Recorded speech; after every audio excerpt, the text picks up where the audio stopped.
Morning बच्चों, आप लोग कैसे हैं? आशा करते हैं आप लोग अच्छे होंगे। देखिए बच्चों, आज की वीडियो में हम 9th क्लास के भूगोल के विषय से छठा अध्याय जनसंख्या के आधार पर जो है प्रश्न उत्तर की ओर चलते हैं और उसके प्रश्नों को हल करने का हम लोग प्रयास करते हैं। बच्चों, आप लोग जो है पिछले वीडियो में इस अध्याय के बारे में मुख्य बिंदु का अवलोकन कर चुके हैं और वस्तुनिष्ठ प्रश्न वगैरह जो है अदर प्रश्नों का हम लोग जो है जानने का प्रयास किया है।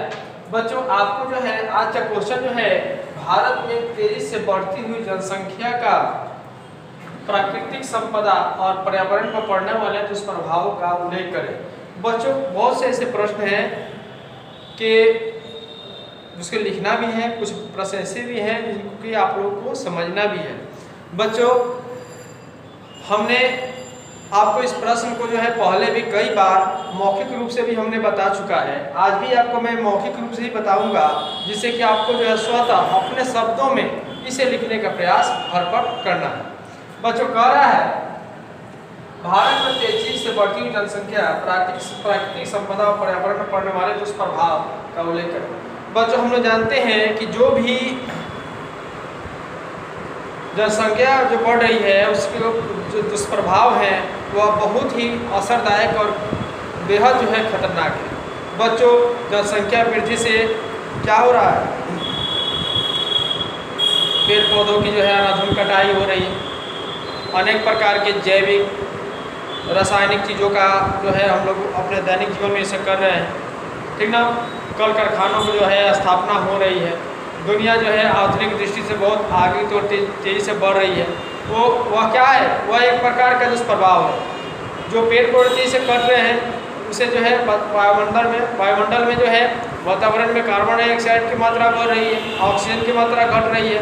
अनेक प्रकार से जो है गैस जो है जहरीली गैस वह कल कारखानों से जो निकल रहे हैं वह वातावरण को दूषित कर रहे हैं, जिससे जो कि अनेक प्रकार की बीमारियाँ उत्पन्न हो रही है।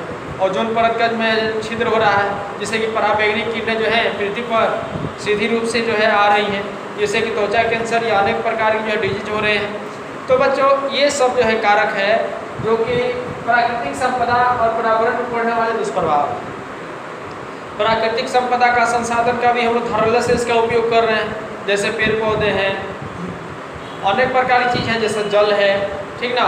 और भी बहुत प्रकार के संसाधन हैं जिससे कि मनुष्य अपने दैनिक जीवन में उसे धड़ल्ले से उपयोग कर रहा है, तेज से उपयोग कर रहा है। तो बच्चों, इस प्रश्न को आप लोग स्वतः लिखने का प्रयास करेंगे। अब आगे की ओर चलते हैं और देखते हैं कि प्रश्न क्या कह रहा है।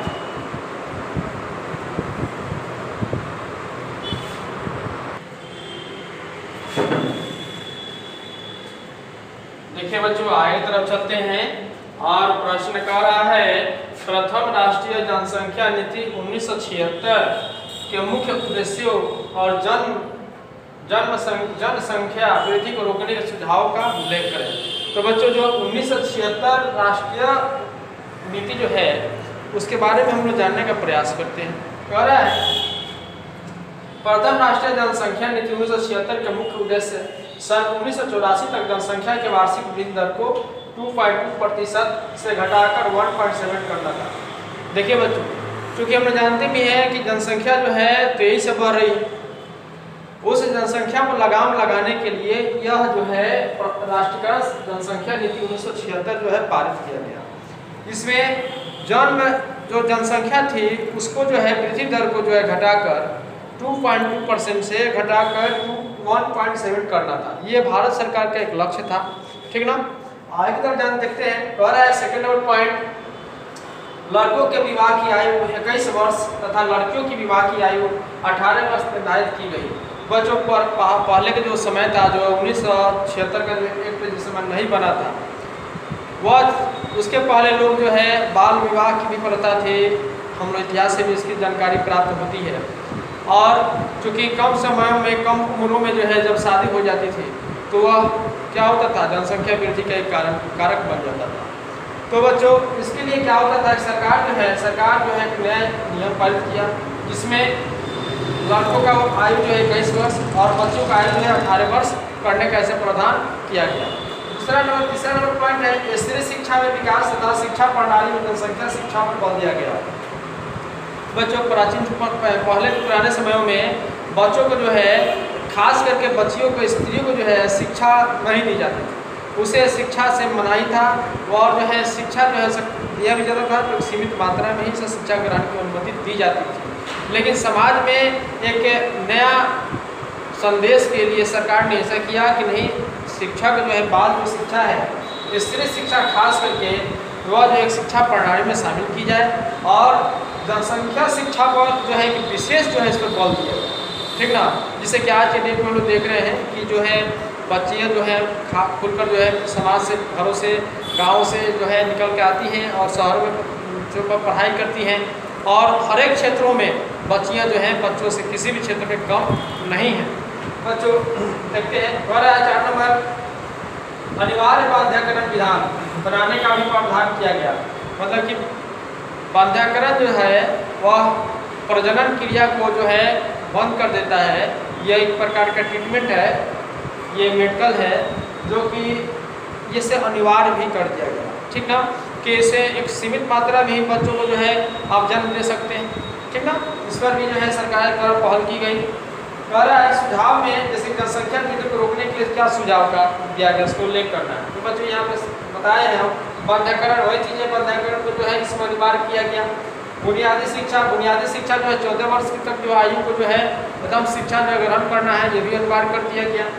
गैर सरकारी स्वयंसेवी संस्थाओं को अहम भूमिका, माने कि सरकारी संस्था तो लगी ही है लेकिन गैर स्वयंसेवी संस्था है उसकी भी भूमिका जो है ये जनसंख्या वृद्धि को जो है रोकने के लिए इसमें खुलकर सामने आए और जो है इसमें अहम भूमिका आज के समय में निभा रही है, जिससे कि हमारा समाज, हमारा देश उसमें जो है उसके सराहनीय के लिए जो है गौरवान्वित है। बच्चों आज जो है आप में से पहले फेयर बुक में लिखेंगे